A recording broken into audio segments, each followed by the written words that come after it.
Hello friends, today we are going to discuss about numerical integration. So what is numerical integration? Suppose you are given a set of values of some function fx and you have to determine a definite integral from x0 to xn fx dx. Here note that we don't know the integrand fx, but we are having some tabular values for x and fx, and evaluating such type of integration or evaluation of such type of integral is called as numerical integration. So in this topic we are going to study trapezoidal rule, Simpson's 1/3 rule, Simpson's 3/8 rule for evaluating that given integral by numerical method. Before that, we start with Newton's Cotes quadrature formula. Suppose the given integral is I from a to b y dx, and we have given some values for y dot, y1, y2, yn for corresponding value of x as a x0, x1, x2, xn. And one more case we assume here, all the values of x are equally spaced and the successive difference between the two values of x is h. So in general we can write h as b minus a divided by n. N means number of intervals. So that x0 can be written as initial value a, then x1 is a0 plus h, or we can say x0 plus h. In this way we continue, then xn is x0 plus nh, that is the end value b. Then the same integral we can write as integral from x0 to x0 plus nh fx dx. Now here we put x is equal to x0 plus rh, or any x can be written in the form x0 plus rh, and we assume this as the substitution for the given integral. Then dx is h dr, and we convert the limits. Then this integral becomes I is equal to h from x0 to 0 to n f of x0 plus rh dr.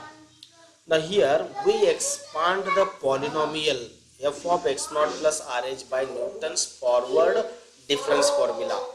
So by using that formula, this f of x0 plus rh in terms of y can be written as this expression, where delta y0, delta square y0, delta cube y0 are the forward differences.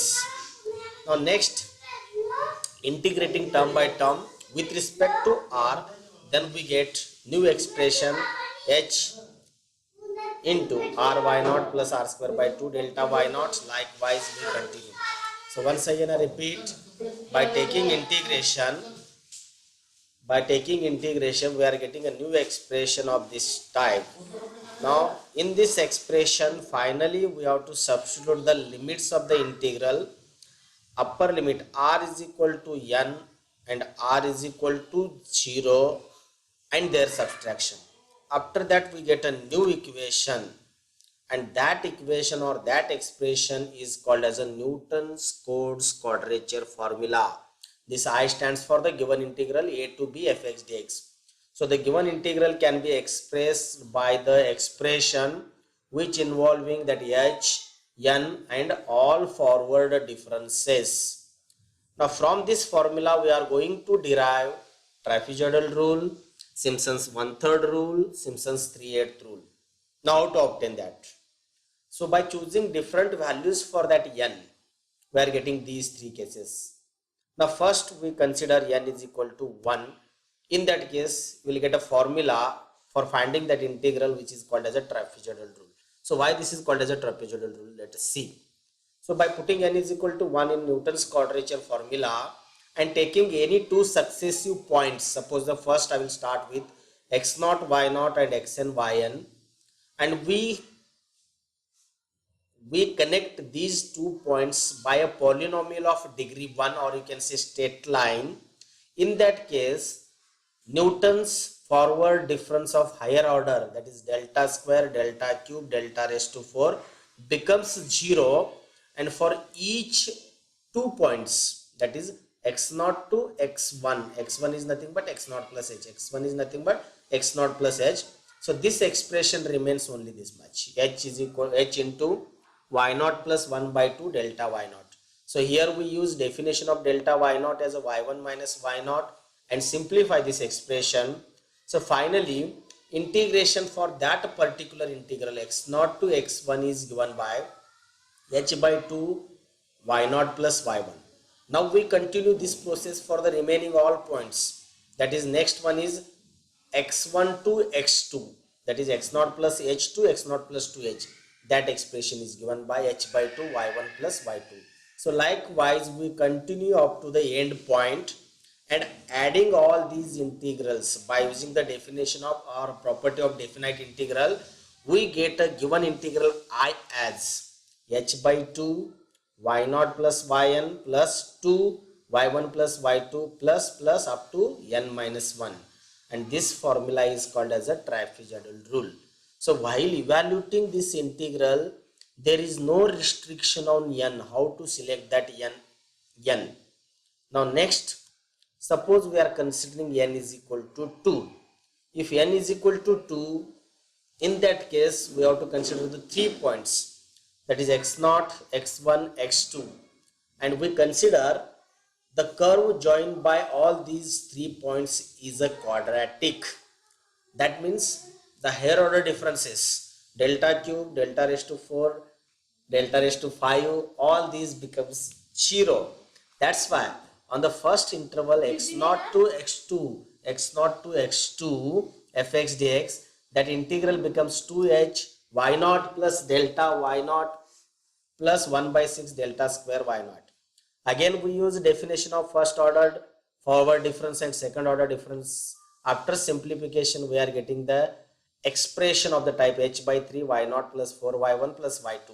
That same thing we continue for the remaining interval. We continue with x3, x4, x5, that the next expression is. So likewise continue and adding all these integrals, then we are getting a new expression for evaluating the given integral, which is of the form h by 3 y0 plus yn plus 4 y1 y3, that means first, third, fifth, seventh, like that, odd suffix of y plus 2 times even suffix of y, and this formula is called as the Simpson's 1/3 rule.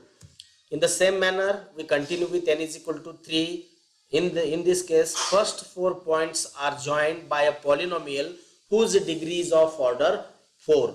So that's why higher order, again 4th order, 5th order, all these differences become 0.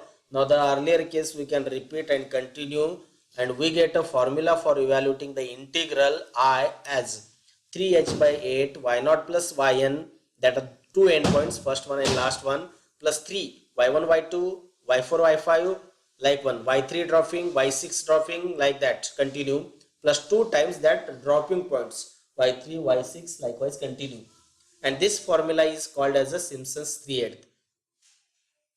Now while applying, what are the restrictions? Now these you can consider as a remarks. For applying trapezoidal rule, there is no any restriction, you can apply for any case. Suppose you want to apply Simpson's 1/3 rule, in that case that n must be multiple of 2, that n must be a multiple of 2, then only we can apply that formula, otherwise it is not possible. When you apply Simpson's 1/3 rule, that n is a multiple of 3, then only we can apply this formula. So these are the two constraints while applying Simpson's 1/3 and Simpson's 3/8 rule. Now we look at one example.